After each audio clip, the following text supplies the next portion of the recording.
आप देख रहे हैं लाइव इंडिया हर पल।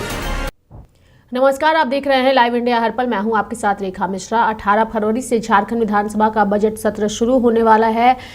23 फरवरी को आम बजट जो है वो पेश करेंगे वित्त मंत्री राधाकृष्ण किशोर, लेकिन उससे पहले कई तरह की सुगबुगाहट और चर्चा, माफ़ करिएगा, 24 फरवरी जो है उस दिन बजट जो है आम बजट वो पेश करेंगे वित्त मंत्री राधाकृष्ण किशोर। और अब इसकी चर्चा जो है वो काफ़ी ज़्यादा तेज हो चुकी है और अलग अलग तरह से अलग अलग नेता जो है इस पर प्रतिक्रिया भी व्यक्त कर रहा है। लेकिन सबसे बड़ी बात है कि देश का आम बजट जो है वित्त मंत्री निर्मला सीतारमण ने पेश कर दिया है। बिहार बजट भी पेश हो चुका है और अब झारखंड में 18 फरवरी से बजट सत्र शुरू होने जा रहा है। और इस सत्र के शुरू होने से सबको झारखंड के में पेश होने वाले बजट का इंतजार है। लेकिन इस बजट सत्र के हंगामेदार होने के भी आसार है, चूँकि ये सत्र लंबा चलने वाला है और इसकी वजह से अलग अलग जो दल के लोग हैं अपनी अपनी रणनीति बना रहे हैं। लेकिन कितना महत्वपूर्ण होगा इस बार का झारखंड विधानसभा का बजट सत्र, यही हम जानने की कोशिश करेंगे। और हमारे साथ इस कार्यक्रम में चर्चा के लिए हमारी सहयोगी पूजा भी जुड़ चुकी है, सीधे उनका रुख करेंगे।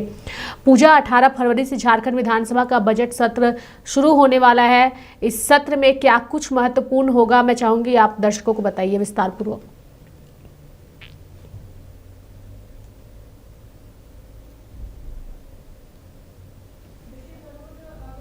करेंगे झारखंड विधानसभा सत्र की, तो झारखंड विधानसभा सत्र जो है वो 18 फरवरी से 19 मार्च तक चलने वाला है। और इस पूरे बजट सत्र की अगर हम लोग बात करते हैं तो जो सबसे पहला दिन होगा वो यहाँ पर राज्यपाल का अभिभाषण से पूरे बजट सत्र की शुरुआत होगी। और उसके बाद अगर हम लोग बात करते हैं तो यहाँ पर राज्यपाल के द्वारा ही इस पूरे बजट सत्र की मंजूरी जो है वो 16 जनवरी को दे दी गई थी।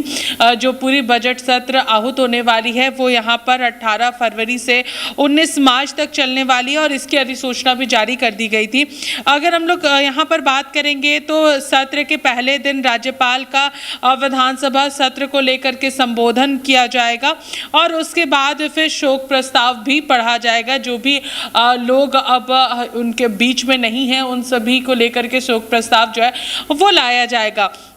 वहीं अगर हम लोग बात करते हैं तो 24 फरवरी को, यानी कि जो हमारा 24 फरवरी 2026 के दिन वित्तीय वर्ष 2026-27 का आम बजट, झारखंड का आम बजट जो है वो सदन में पेश किया जाएगा। और उसके बाद फिर उसमें सभी चीज़ों को रखने की तैयारी है, महत्वपूर्ण पड़ाव रहने वाला है यहाँ पर। वहीं अगर हम लोग बात करेंगे 19 फरवरी को, तो प्रश्नकाल के बाद राज्यपाल के अभिभाषण पर धन्यवाद प्रस्ताव पेश किया जाएगा। इस प्रस्ताव पर सदन में वाद विवाद जो है वो होगा, जिसमें सत्ता पक्ष और विपक्ष दोनों अपनी अपनी बातें रखेंगे। वहीं अगर हम लोग बात करते हैं तो फिर 20 फरवरी का जो दिन होगा वो उस दिन यहाँ पर प्रस्ताव पर धन्यवाद जो है वो सरकार का उत्तर दिया जाएगा। वहीं अगर हम लोग यहाँ पर बात करते हैं रेखा, तो 21 और 22 फरवरी का जो पूरी कार्रवाई होगी वो उस दिन नहीं रहने वाली है। और साथ ही यहाँ पर 23 फरवरी को तृतीय अनुपूरक बजट को लेकर के चर्चा होना है, जो कि काफ़ी महत्वपूर्ण है। 25 फरवरी से बजट पर पूरे जो अलग अलग विभागों के जो बजट हैं उस पर यहाँ पर चर्चा होनी शुरू हो जाएगी। वाद विवाद जो है वो यहाँ पर शुरू हो जाएगा, जिसमें सभी लोग अपनी अपनी चीज़ें जो है वो यहाँ पर रखते हुए नजर आएंगे। 26 और 27 फरवरी को की अगर हम लोग बात करते हैं तो अनुदान मांग पर जो चर्चा है वो यहाँ पर होना है। मत प्रस्ताव जो है वो भी यहाँ पर आएगा। जिसके बाद 28 फरवरी की अगर हम लोग बात करते हैं तो 28 फरवरी से लेकर 8 मार्च तक होली और अन्य पर्वों के लिए अवकाश रखा गया है। और 9 मार्च से लेकर के 13 मार्च तक अलग अलग तिथियों पर प्रश्नकाल के बाद वित्तीय वर्ष 2026-27 के जो अनुदान मांग है उस पर वाद विवाद होगा। और उसके बाद सरकार जो है वो उत्तर और मत जो है वो यहाँ पर कराएगी। 14 और 15 मार्च की अगर बात करते हैं तो एक बार फिर से उस दिन अवकाश रहने वाला है। और सत्र के अंतिम चरण की अगर हम लोग रेखा बात करते हैं तो 16 से 18 मार्च को अनुदान मांगों पर चर्चा के साथ साथ वित्तीय वर्ष 26-27 के जो विधेयक है वो संसद में लाए जाएंगे। तो इन सभी चीज़ों को लेकर के पूरी तैयारी है। और 19 मार्च की अगर हम लोग बात करते हैं जो कि सत्र का अंतिम दिन होगा, 19 मार्च, उस दिन गैर सरकारी संकल्प जो है वो यहाँ पर पेश किए जाएंगे। तो इसको लेकर के ये पूरी तैयारी, पूरे बजट सत्र की तैयारी की गई है। तो ये पूरा बजट सत्र काफ़ी महत्वपूर्ण रहने वाला है, काफ़ी बड़ा रहने वाला है।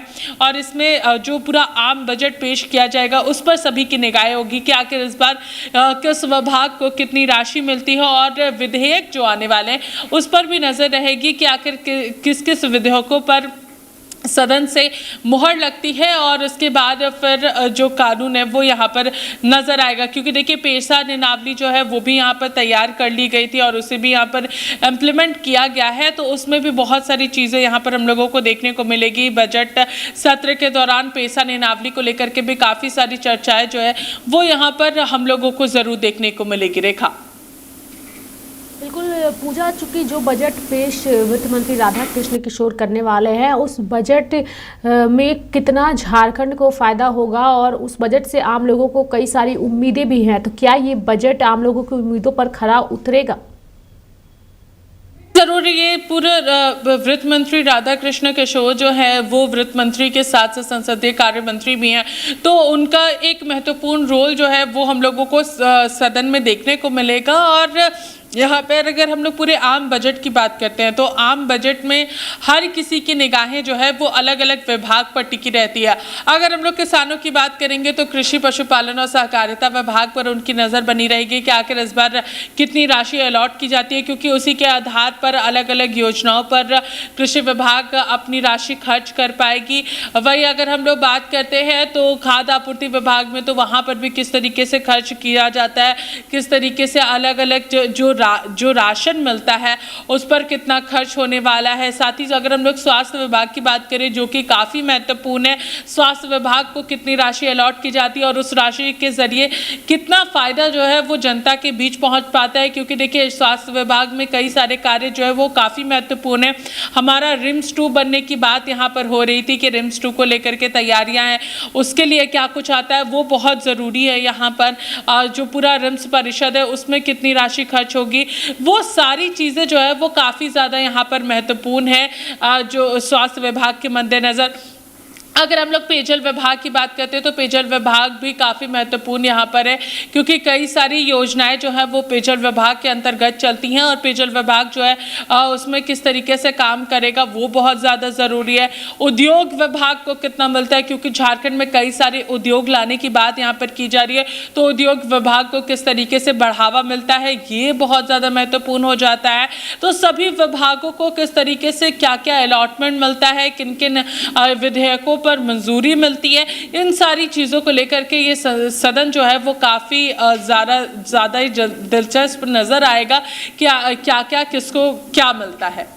रेखा, जब भी पेश होता है तो अगर हम स्वास्थ्य विभाग की बात करें या शिक्षा विभाग की बात करें तो इनके विभाग को बजट जो है वो अच्छी खासी रकम की पेश की जाती है, लेकिन जो स्वास्थ्य विभाग में सुधार होना चाहिए, जो अस्पतालों में सुधार होना चाहिए, जो सुख सुविधा मिलनी चाहिए, उसकी कमी अक्सर ही नज़र आती है। यानी कि जो यहाँ के गरीब तबके के लोग हैं वो उन सरकारी अस्पतालों में इलाज के लिए तो जाते हैं, लेकिन जो भी माननीय है विभागों में करोड़ों रुपए जो है वो दिए जाते हैं, बजट को लेकर के पेश किए जाते हैं, लेकिन आज भी विडंबना ये है कि यहाँ के माननीय इलाज के लिए बाहर का ही रुख करते हैं।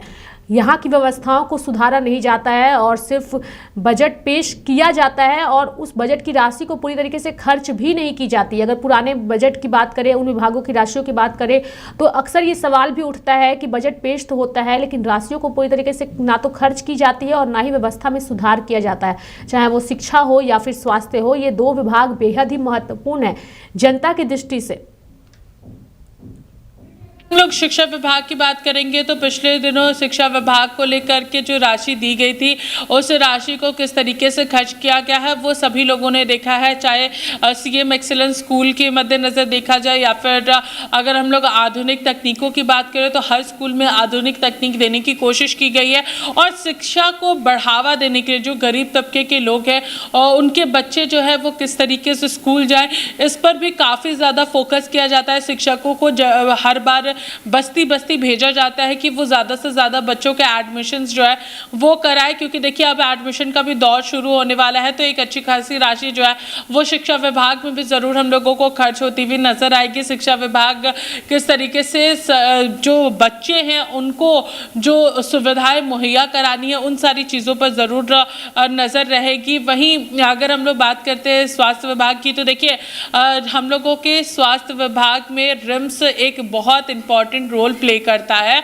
और पूरे राज्य की अगर हम लोग झारखंड की बात करते हैं तो पूरे राज्य से रिम्स पर काफ़ी ज़्यादा लोड पड़ता है। इसी वजह से कहीं ना कहीं सरकार ने तय किया था कि रिम्स 2 जो है वो यहाँ पर बनाया जाएगा, लेकिन रिम्स 2 के ज़मीन के विवाद को लेकर के काफ़ी सारी मुश्किलें जो है वो यहाँ पर आ रही हैं और इसके वजह से कहीं ना कहीं रिम्स 2 को लेकर के बहुत सारे कश्मकश जो है वो यहाँ पर बने हुए हैं। ग्रामीण वहाँ के उस पूरी ज़मीन पर रिम्स 2 नहीं बनना देना चाहते क्योंकि उनका कहना है वो ज़मीन उनकी है। तो देखिए यहाँ पर रिम्स 2 एक बहुत इंपॉर्टेंट रोल अदा कर सकता है, जिसका जिक्र आप लगातार कर रही हैं कि स्वास्थ्य व्यवस्था जो है वो झारखंड में पूरी तरीके से चरमराई हुई है। लोग जो है वो बाहर जाने को मजबूर हो जाते हैं। इसका मुख्य कारण अगर आप देखिएगा तो रिम्स परिषद जो है वो बहुत ही कम एरिया में है और पूरे राज्य से लोग जो है वो सीधा रिम्स की ओर बढ़ जाते हैं। अगर थोड़ी सी भी परेशानी बढ़ती है तो लोग सबसे पहले रिम्स आते हैं और रिम्स में जगह नहीं होने के कारण लोगों को बाहर जाना पड़ता है। प्राइवेट अस्पतालों में गरीब तबके के लोग इलाज कराने में असमर्थ रहते हैं। इस वजह से कहीं ना कहीं सरकारी जो हॉस्पिटल्स रहते हैं उस पर लोगों की निगाह रहती है। लेकिन अगर बात करेंगे यहाँ पर हम लोग सदर अस्पताल की तो झारखंड के रांची का जो पूरा सदर अस्पताल है वो फिलहाल नंबर 1 पोजीशन पर यहाँ पर हम लोगों को देखने को मिल रहा है। कहीं ना कहीं कहा जा सकता है कि स्वास्थ्य विभाग ने यहाँ पर सदर अस्पताल पर काफ़ी ज़्यादा काम किया है।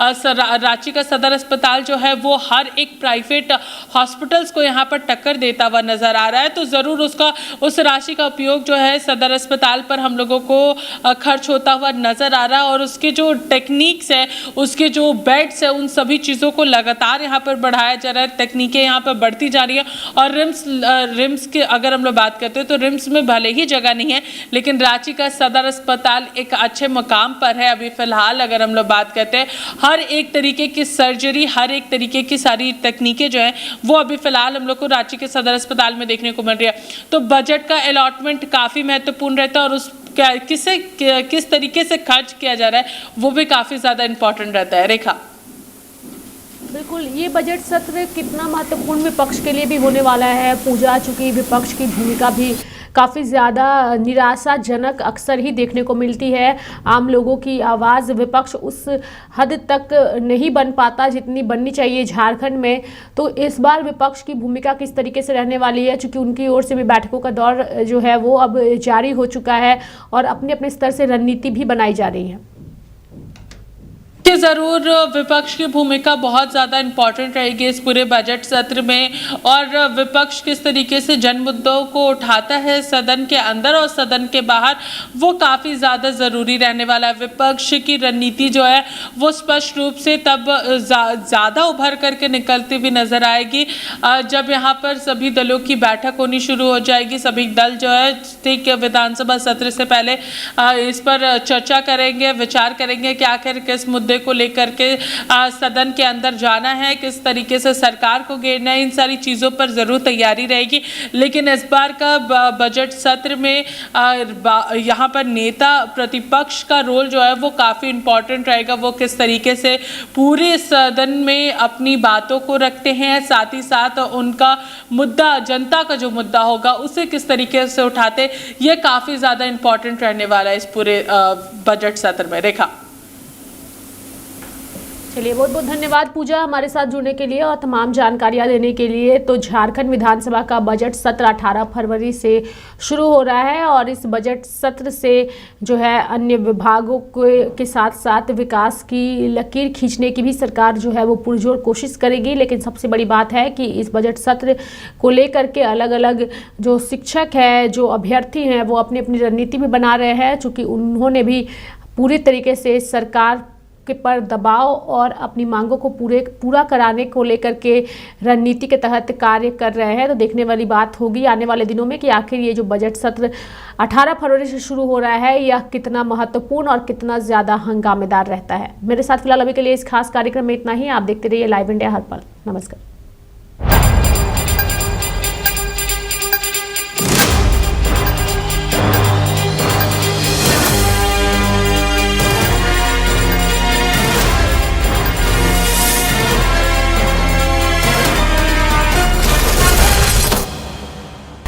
आप देख रहे हैं लाइव इंडिया हर पल।